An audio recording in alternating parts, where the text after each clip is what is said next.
Bismillahirrahmanirrahim. Assalamu alaikum students. My name is Abdurrahman and I'm teaching you biology. Students, in this session we are going to discuss one of the most important topics of this chapter. It is about the master gland, the pituitary gland. इसके anterior lobe की कुछ secretions और उनकी regulations वगैरह की details discuss करते हैं board पे. जी students, after the nervous coordination, now we are starting the chemical coordination. इस केमिकल कोऑर्डिनेशन का आगाज स्टूडेंट्स हम कर चुके हैं इस चीज को समझने से कि हाइपोथैलेमस दिमाग का वो हिस्सा है जो ब्रिज बना हुआ है नर्वस स्टिमुलेशन, नर्वस कोऑर्डिनेशन और केमिकल कोऑर्डिनेशन के दरमियान. ऑलराइट, तो पिट्यूटरी ग्लैंड को जब हम देखते हैं स्टूडेंट्स, इसका भी हमें पता चलता है कि बुनियादी तौर पे तो ये भी दिमाग के साथ ही अटैच्ड है.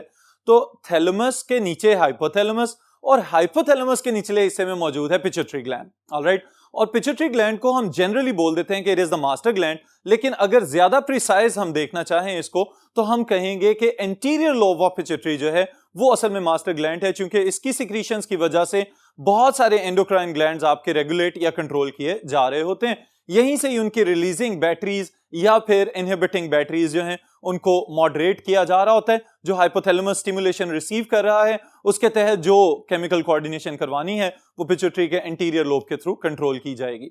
ऑलराइट स्टूडेंट्स, तो पिट्यूटरी के अपने कुछ कैरेक्टरिस्टिक्स और फिर उसके बाद वन बाय वन इसके अंदर जो सिक्रीशन सिक्रीट की जा रही हैं जो different parts of the body के अंदर मौजूद ग्लैंड्स को कंट्रोल कर रही हैं, इनको डिस्कस करते हैं एक एक करके.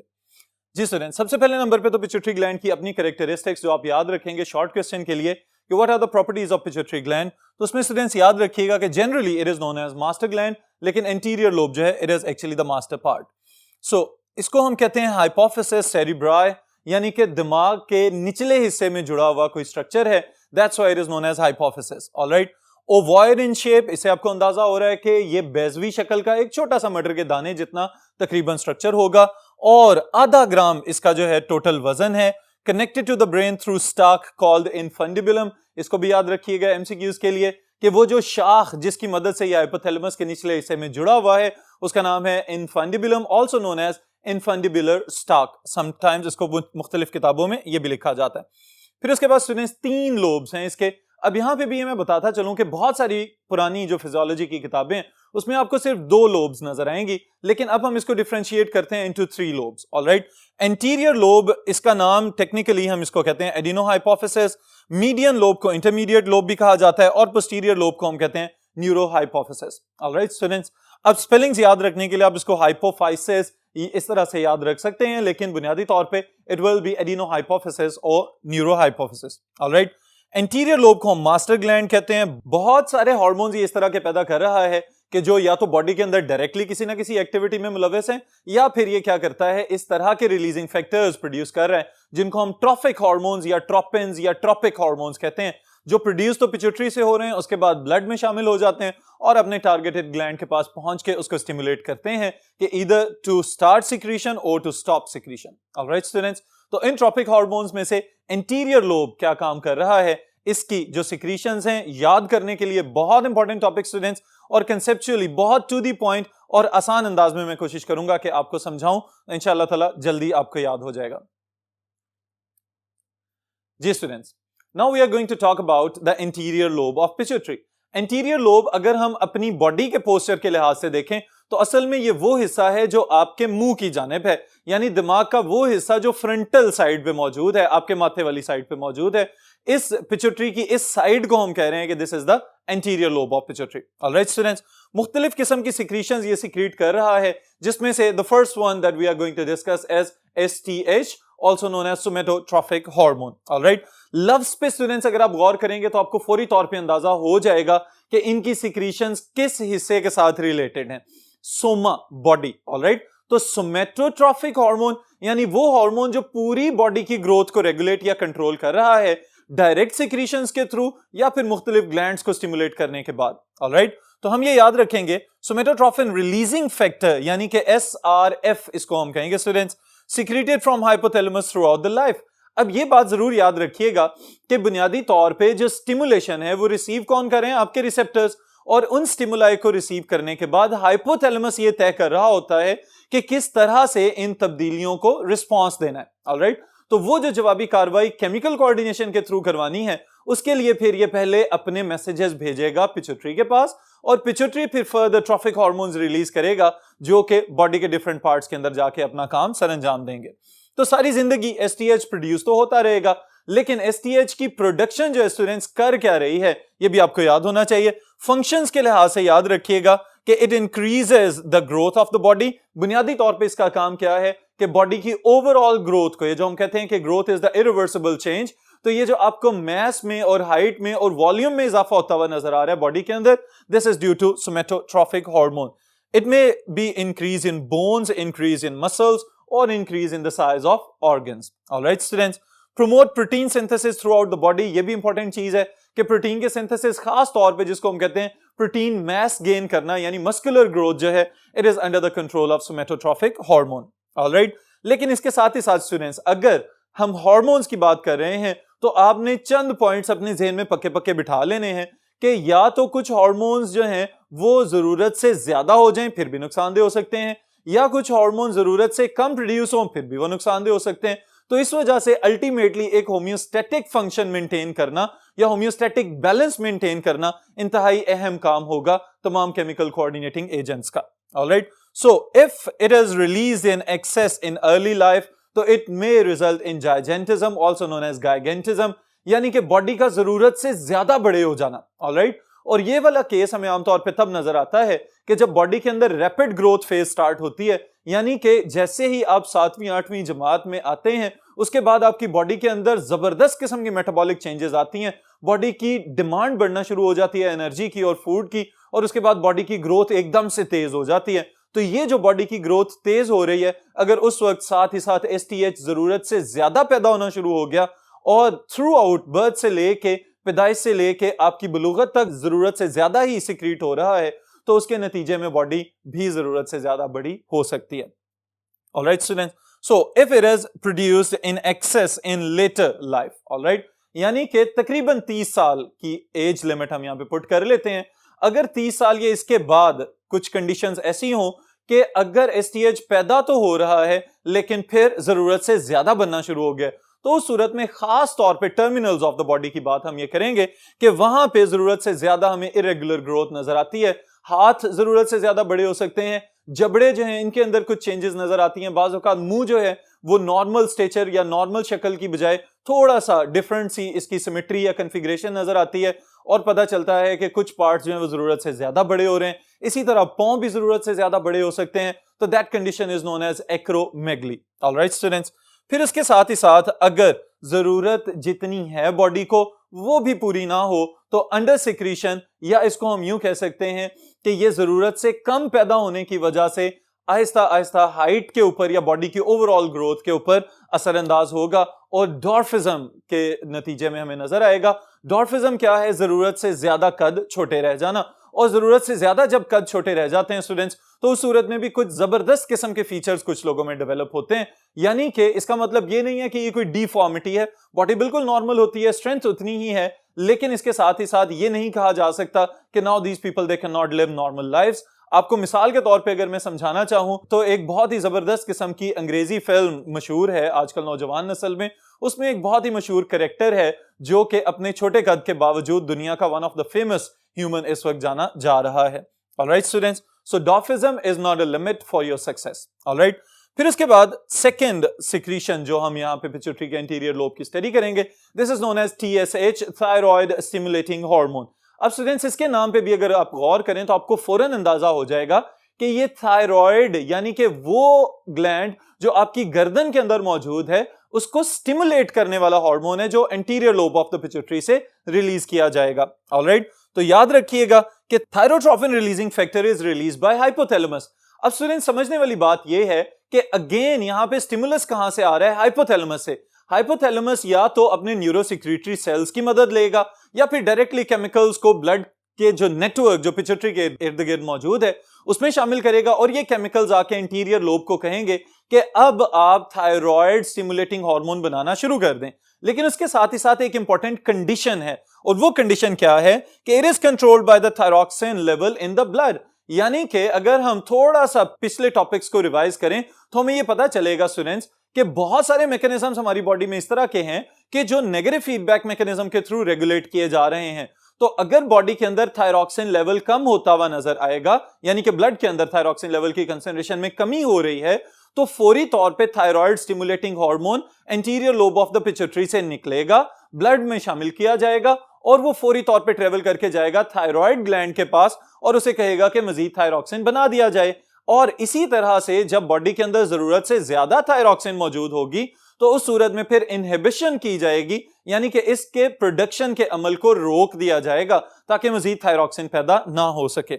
Alright, so reaches the highest levels during period of rapid growth and development. अभी थोड़ी देर पहले मैंने आपको बताया है कि आपकी रैपिड डेवलपमेंट फेज कौन सी है, यही जब आपके अंदर सेकेंडरी कैरेक्टरिस्टिक्स मेल और female characteristics with in the body appear होते हैं और उसके साथ ही साथ आपको यह फील होना शुरू हो जाता है कि अब आप बचपन से निकल के बलूगत की जानिब ट्रेवल होना शुरू हो गए। खास तौर पे अगर आप अपनी मौजूदा एज को देखें तो आपको अंदाजा होगा कि you are already present in the rapid growth phase. Alright students, फिर उसके बाद जो फंक्शंस आपने याद रखने हैं इसके, वो इंपॉर्टेंट चीज है स्टूडेंट्स याद रखने के हवाले से भी।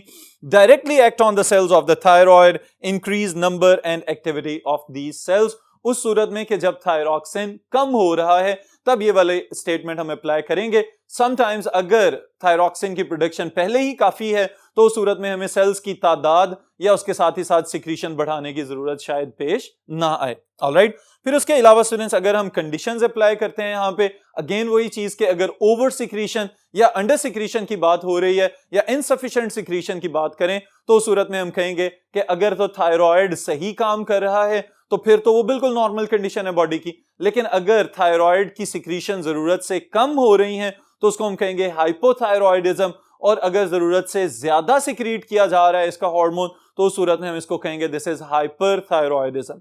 ऑलराइट स्टूडेंट्स, तो ये वो कंडीशंस हैं जब ये अपनी होम्योस्टैटिक स्टेट को क्रॉस करना शुरू कर देता है। तो यहां तक आप याद रखेंगे thyroid stimulating hormone, then is one of the most important secretions, it is adrenocorticotrophic hormones. जी स्टूडेंट्स, ACTH एड्रेनोकॉर्टिकोट्रोफिक हार्मोन। अब स्टूडेंट्स इसके भी लफ्ज पे गौर करें आप तो आपको फौरन अंदाजा हो जाएगा कि ये सिक्रीशन बॉडी के किस हिस्से को मुतासिर कर सकती हैं, adreno and then cortico. Alright, इसका मतलब क्या है कि आपके जो रीनल्स यानी कि किडनीज के साथ एसोसिएटेड किसी पार्ट की बात हो रही है तो गुर्दों के टॉप के ऊपर अगर आपको याद हो तो वहां पे ग्लैंड्स मौजूद होते हैं जिन्हें हम कहते हैं एड्रिनल ग्लैंड्स, और उन एड्रिनल ग्लैंड्स के दो हिस्से होते हैं, एक उनका कोर वाला पार्ट जिसे हम एड्रिनल मेडुला कहते हैं और एक उनकी बाहर वाली पेरिफेरी जिसे हम एड्रिनल कॉर्टेक्स कहते हैं। तो दिस इज रिलेटेड टू एड्रेनोकॉर्टिको। तो कॉर्टेक्स की जो सिक्रीशंस हैं बुनियादी तौर पे ये उनको रेगुलेट या कंट्रोल करेगा। Alright students, so it basically releases corticotropic hormones and release of the corticotropin releasing factors is from hypothalamus. Again students ये बात याद रखिएगा कि हाइपोथैलेमस ही सारी किस्म की रिसेप्शंस को या आपकी बॉडी के इंटरनल कंडीशंस को भी मेंटेन करने के लिए तमाम स्टिमुलाई को फौरी तौर पे कन्वे करता है to the specific parts where the specific responses can be produced. Alright, तो यहां पे ये बात याद रखने वाली है कि the secretion of adrenocorticotropic hormones is controlled by steroid levels in the blood. अब स्टूडेंट्स आपके ज़हन में ये सवाल आएगा कि भाई steroid levels in the blood का क्या ताल्लुक है एड्रेनोकॉर्टिकोट्रोपिक हार्मोन्स के साथ। तो ये बात ज़हन में रखिएगा कि आपकी बॉडी को किसी भी वक्त जब कभी भी स्ट्रेस वाली कंडीशन का सामना होता है, और स्ट्रेस की बहुत सारी इकसाम हैं जिनमें से कुछ मिसालें आपकी किताब में दी गई हैं, कोल्ड, हीट, पेन और फ्रायर एंड इन्फेक्शंस, और इवन के इमोशनल स्ट्रेस को भी हम यहां पे शामिल कर सकते हैं। इवन दो कि जो पढ़ाई की वजह से बाज़ औक़ात स्टूडेंट्स पैनिक हो जाते हैं और हाइपरटेंशन वगैरह या इस तरह की कंडीशंस में मुब्तला हो जाते हैं, उस सूरत को भी हम अपनी बॉडी की स्ट्रेस में शामिल करेंगे। तो जब कभी भी बॉडी के अंदर स्ट्रेस वाली सिचुएशन होती है तो फौरी तौर पे स्टूडेंट्स एक हार्मोन पैदा किया जाता है, दैट इज कॉर्टिसोल, और कॉर्टिसोल जो है ये एड्रेनल कॉर्टेक्स की सिक्रीशन है। तो ये बात याद रखिएगा कि कॉर्टिसोल जब हम इसको कह रहे हैं तो इसका मतलब है कि इसका प्रिकर्सर होगा कोलेस्ट्रॉल मॉलिक्यूल, और फिर स्टीरॉयड्स की कंसंट्रेशन का डायरेक्ट रिलेशनशिप डेवलप हो जाता है विद ACTH सिक्रीशन। ऑलराइट, अगर स्टीरॉयड लेवल्स पहले से हाई हैं तो इसका मतलब है कि अब इनको प्रोड्यूस करने की जरूरत नहीं है, और उस सूरत में क्या किया जाएगा, फौरी तौर पे इनकी सिक्रीशन को मॉडरेट या रेगुलेट या कम कर दिया जाएगा। और एट द सेम टाइम अगर स्टीरॉइड्स की कंसंट्रेशन बहुत ज्यादा लो हो रही है तो फिर इसका मतलब है कि बॉडी अगर स्ट्रेस फेज में जा रही है तो now the adrenal cortex has to secrete the cortisol and other glucocorticoids as well as mineralocorticoids. ये वो हार्मोन्स हैं जो बुनियादी तौर पे पैदा हो रहे हैं फ्रॉम द एड्रिनल कॉर्टेक्स, जिसमें से एक आप पढ़ चुके हुए हैं एल्डोस्टेरॉन के नाम से। ऑलराइट स्टूडेंट्स, क्या फंक्शंस परफॉर्म कर रहा है यही चीज यहां पे आप लिखेंगे किस तरह से। Act on adrenals on top of kidney, regulate secretion of cortisol and other glucocorticoids and mineralocorticoids, और ये सारे के सारे फंक्शंस परफॉर्म करते हुए आपके एड्रिनल कॉर्टेक्स वाले हार्मोन्स की सिक्रीशंस को ऑप्टिमाइज्ड स्टेट में लाते हुए बॉडी को नॉर्मल रखने की कोशिश की जाती है। तो इस लिहाज से हम ये कहेंगे कि आपकी स्ट्रेस कंडीशंस में adrenal cortex is the part that has to perform, that has to play its role. अगर खुदा न खास्ता यहां कहीं अंडर सिक्रीशन वगैरह हो जाए तो उसके बहुत सारे असरात आपकी बॉडी के ऊपर नजर आ सकते हैं, जिसमें से one of the feature is darkening of the skin. Alright, फिर उसके बाद students, gonadotropic hormones, the one of the most important part of anterior pituitary secretions. Alright, ये चीज आप समझिएगा क्योंकि यहां से आप बेस बनाएंगे तो फिर उसके बाद आगे जब आप गोनेडोट्रोपिन्स वगैरह पढ़ेंगे या उसके साथ ही साथ आपने जो गोनेडल हार्मोन्स पढ़ने हैं या गोनेडल हार्मोन्स के बाद जाके चैप्टर 18 में रिप्रोडक्टिव साइकिल्स पढ़ने हैं तो उनको समझने में आपके लिए जरूर यहां पे काफी हेल्प हो सकती है। तो students, GH stands for gonadotropic hormones.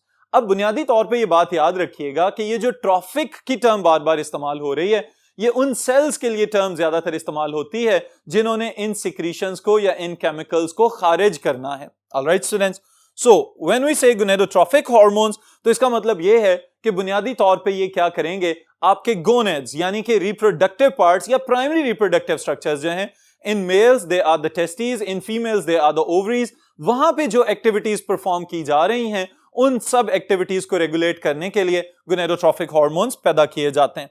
बुनियादी तौर पे स्टूडेंट्स याद रखिएगा कि दो आपने याद रखने हैं मेन गोनेडोट्रोपिक हार्मोन्स हैं, जिसमें से the first one is FSH, follicle stimulating hormone. Alright, और दूसरा है LH जिसका दूसरा नाम ICSH। LH stands for the luteinizing hormone यानी कि येलोइंग हार्मोन। ऑलराइट, और दूसरा क्या है ICSH, ये है इंटरस्टिशियल सेल स्टिमुलेटिंग हार्मोन। किस पार्ट के इंटरस्टिशियल सेल्स को जाके ये इन्फ्लुएंस करता है तो उसके लिए याद रखिएगा गोनेड्स यानी कि टेस्टिस के अंदर जो सेमिनिफेरस ट्यूब्यूल्स हैं उनके इंटरस्टिशियल सेल्स को, और ओवरी के अंदर जो जर्म लाइन सेल्स हैं उनके इंटरस्टिशियल सेल्स को ये हार्मोन मुतासर करने की सलाहियत रखता है। ऑलराइट स्टूडेंट्स, फिर आप ये बात याद रखिएगा, एमसीक्यूज के लिए एक स्टेटमेंट है, इंपॉर्टेंट है। FSH and LH share common hypothalamic releasing factor, यानी कि ये हार्मोन्स सेम प्रोटीन स्टिमुलेशन से या सेम किस्म के केमिकल से स्टिमुलेट हो जाते हैं और एट द सेम टाइम इनको रिलीज किया जा सकता है। देन स्टार्ट करते हैं, अगर हम वन बाय वन, तो पहले हम डिस्कस करेंगे FSH। अब स्टूडेंट्स, नाम तो इसका है फॉलिकल स्टिमुलेटिंग हार्मोन। ऑलराइट, लेकिन ये बात याद रखिएगा कि इसका असल में सारे का सारा असर है गेमेटोजेनेसिस के ऊपर, whether we discuss the male reproductive part or the female reproductive part. Alright, तो FSH दोनों कंडीशंस में इन मेल्स और इन फीमेल्स क्या क्या फंक्शंस परफॉर्म कर रहा है ये मैं आपको बहुत ही सिंपल पॉइंट्स में बताता हूं। So when we discuss FSH in males तो आप याद रखिएगा कि इसका काम क्या है। फौरी तौर पे गोनेडल स्ट्रक्चर्स आपके जहन में आ जाने चाहिए। टेस्टिस के अंदर जो मेन स्पर्मेटोजेनेसिस की साइट है it is the seminiferous tubule. तो जो सेमिनिफेरस ट्यूब्यूल्स के अंदर स्पर्मेटोजेनेसिस का प्रोसेस चल रहा है उसके लिए जो जर्मिनल एपिथेलियम है उसको तैयार करना, मैच्योर करना और फिर उसमें से खास किस्म के सेल्स को सिलेक्ट करवाना कि जिन्होंने फर्दर फ्यूचर में जाके स्पर्म्स बनवाने हैं, it is influenced by the FSH। Alright, और फिर FSH क्या करेगा कि आपके स्पर्म प्रोडक्शन के दौरान एक अमल है जिसको हम कहते हैं conversion of the primary spermatocytes to the secondary spermatocytes. तो दैट स्टेप और that phase is regulated by FSH in males. Alright students, फिर उसके बाद हम ये देखते हैं कि फीमेल्स के अंदर FSH क्या फंक्शन परफॉर्म कर रहा है। जी स्टूडेंट्स, FSH इन फीमेल्स, अब आपको ये ज्यादा अप्रोप्रिएटली सिंक होता हुआ नजर आ रहा होगा क्योंकि जब हम फॉलिकल्स की बात करते हैं तो हमारे ज़हन में फौरन ये आता है कि जो ओवा या एग्स वगैरह प्रोड्यूस हो रहे हैं ओवरी के अंदर, उनके इर्द गिर्द जो एक खास किस्म की लेयर ऑफ सेल्स बनी होती है, that structure is generally known as the follicle. Alright, तो ये बात याद रखें कि फीमेल्स के अंदर इसका काम क्या है कि स्पेशली जैसे ही एग बनना शुरू हो, जिनको हम आगाज में क्या कहते हैं, ओवोसाइट्स, ऑलराइट, और उन ओवोसाइट्स को फिर कन्वर्ट करवाना from immature follicles to mature follicles, जिसको हम ग्राफियन फॉलिकल के नाम से भी याद रख सकते हैं. It is the function of the FSH in females. Alright students, एक इंपॉर्टेंट MCQ स्टेटमेंट भी यहां पे याद रखिएगा स्पेसिफिकली MDCAT के हवाले से कि it is the first hormone of female reproductive cycle. कि जब हम ह्यूमन फीमेल मेंस्ट्रुअल साइकिल की बात करते हैं तो वहां पे जो पहला स्टेप है वो बेसिकली फॉलिकल फॉर्मेशन से स्टार्ट होता है. तो follicles are produced under the influence of the FSH. तो इस लिहाज से हम ये कहते हैं कि क्रोनोलॉजिकली टाइम के लिहाज से जब भी हम फीमेल रिप्रोडक्टिव सिस्टम की बात करेंगे तो हम ये कहेंगे कि उसके अंदर चलने वाला मेंस्ट्रुअल साइकिल, उसमें पहली सिक्रीशन जो पैदा हो रही है that is FSH. Alright students, then it stimulates the follicle development and secretion of estrogen from ovaries. ये भी एक इंपॉर्टेंट हार्मोन है जो बहुत सारी एक्टिविटीज परफॉर्म करता है during the female reproductive cycle. Alright students, फिर उसके बाद अगर हम दूसरे गोनेडोट्रोफिक हार्मोन की बात करें तो it is LH, also known as luteinizing hormone, और दूसरा नाम क्या है इसका, ICSH, specially ICSH in males. Alright, so males के हवाले से अगर हम बात करें स्टूडेंट्स तो उसका नाम ही क्या है, इंटरस्टिशियल सेल स्टिमुलेटिंग हार्मोन. तो इसका मतलब है कि ये आपके जर्मिनल एपिथेलियम के इंटरस्टिशियल सेल्स को किसी ना किसी सूरत में मुतासर करेगा. Acts on the interstitial cells of Leydig to produce testosterone, which in turn controls secondary male features and spermatogenesis. अब स्टूडेंट्स, लेडिग सेल्स खास किस्म के इंटरस्टिशियल सेल्स हैं जिन्होंने आपका मेल एंड्रोजन यानी कि टेस्टोस्टेरोन पैदा करवाना होता है, और टेस्टोस्टेरोन जैसे ही आपकी बॉडी के अंदर बनना शुरू होता है तो उसकी वजह से हम ये भी कह सकते हैं कि the males look like males due to the secretion of the testosterone. Alright, तो ये बात याद रखिएगा कि ये जो टेस्टोस्टेरोन की प्रोडक्शन है उससे फिर बाद में सेकेंडरी मेल कैरेक्टरिस्टिक्स भी अपीयर होते हैं, और साथ ही साथ गेमेटोजेनेसिस यानी कि स्पर्म प्रोडक्शन का अमल जो है वो भी कंट्रोल किया जा सकता है. फीमेल्स में LH क्या कर रहा है, it is a complicated story. Alright students, क्योंकि बहुत सारी एक्टिविटीज हैं जो LH दूसरे हार्मोन्स के साथ मिलकर भी परफॉर्म करता है. वन बाय वन इनको हम समराइज करते हैं. यहां पे luteinizing hormone and follicle stimulating hormone work together in maturation of follicles. सबसे पहला काम क्या करें, इमेच्योर फॉलिकल्स को मैच्योर फॉलिकल्स में, जिनका नाम हमने क्या रखना है, ग्राफियन फॉलिकल्स में कन्वर्ट करते हैं. Stimulate secretion of estrogen from the follicle granulosa cells. ये बात भी याद रखें कि फॉलिकल के इर्द गिर्द जो सेल्स की लेयर मौजूद है उसमें से एक लेयर का नाम है फॉलिकल ग्रैन्युलोसा, और यहां से पैदा किया जाएगा estrogen for some short interval. Then luteinizing hormone helps in rupturing of mature follicles to release ova, and this process is known as ovulation. इसका मतलब क्या हुआ कि ल्यूटिनाइजिंग हार्मोन ने पहले फॉलिकल्स को मैच्योर करवाना है, और मैच्योरेशन का कैसे पता चलता है कि ये उनको कन्वर्ट करता है इनटू ल्यूटीन सेल्स. और ल्यूटीन सेल्स की पहचान क्या है कि all of them they turn into pale yellow colour. Alright, तो इस बात की निशानी होती है कि अब फॉलिकल सेल्स जो हैं वो मैच्योर हो चुके हैं, and now it is the time to rupture up and release the ovum. और ओवम के खारिज हो जाने के अमल को स्टूडेंट्स हम कहते हैं ओव्यूलेशन. ऑलराइट, तो ओव्यूलेशन करवाना ये भी ल्यूटिनाइजिंग हार्मोन के अंडर कंट्रोल है. फिर उसके साथ ही साथ ये बात याद रखें कि it also helps in luteinization and maintains the corpus luteum. और कॉर्पस ल्यूटियम क्या है, वो जो रप्चर्ड फॉलिकल बाकी बच गया है ओवम के रिलीज हो जाने के बाद, उस रप्चर्ड फॉलिकल को हम कहते हैं now this is the corpus luteum. और कॉर्पस ल्यूटियम इंपॉर्टेंट है क्योंकि ये रिलीज करता है progesterone. There is another hormone for the reproductive system as well as the reproductive cycle within the females. Alright, uterine development वगैरह के हवाले से, प्रेगनेंसी के हवाले से ये बहुत ही इंपॉर्टेंट हार्मोन है. ऑलराइट स्टूडेंट्स, फिर उसके बाद एंड पे हम डिस्कस करेंगे the third important gonadotrophic hormone and it is prolactin. इसके नाम से भी आपको अंदाजा हो रहा है, pro and then lactin. So it has to perform something that is concerned with the lactose sugar. और लैक्टोज शुगर कहां पे मौजूद होती है, within the milk, and milk production is the important significance of the mammals. तो इसका मतलब यह है कि मैमल्स के अंदर फीमेल्स में स्पेसिफिकली मेमरी ग्लैंड्स की डेवलपमेंट करवाना और फिर उसके साथ ही साथ इनके अंदर मिल्क को प्रोड्यूस करवाना, यह बुनियादी तौर पे अहम काम है जो प्रोलैक्टिन परफॉर्म कर रहा है. Stimulate milk production inhibited by PIH, जिसको हम क्या कहते हैं, प्रोलैक्टिन इनहिबिटिंग हार्मोन जो कि प्रोड्यूस कहां से किया जाएगा, हाइपोथैलेमस से, helps in maintaining the corpus luteum when it acts synergistically with the luteinizing hormone. Alright students, यहाँ पे एक स्टेटमेंट मैं बताता चलूं स्टूडेंट्स आपको जो इंतहाई अहम है आपके याद रखने के लिए कि गोनेडोट्रोफिक हार्मोन्स असल में वो हार्मोन्स हैं जिनकी सिक्रीशंस जैसे ही बॉडी में बढ़ती हैं ऑप्टिमम लेवल पे आती हैं तो that is the onset of puberty. इसका मतलब होता है कि अब आप बचपन से बलूगत की जानिब का सफर तय करना शुरू हो चुके हैं। तो gonadotrophic hormones are really important to understand. फिर इंशाल्लाह ताला फर्दर जो इसके सेकंड और थर्ड लोब्स ऑफ पिट्यूटरी हैं इसको नेक्स्ट सेशन में डिस्कस करेंगे।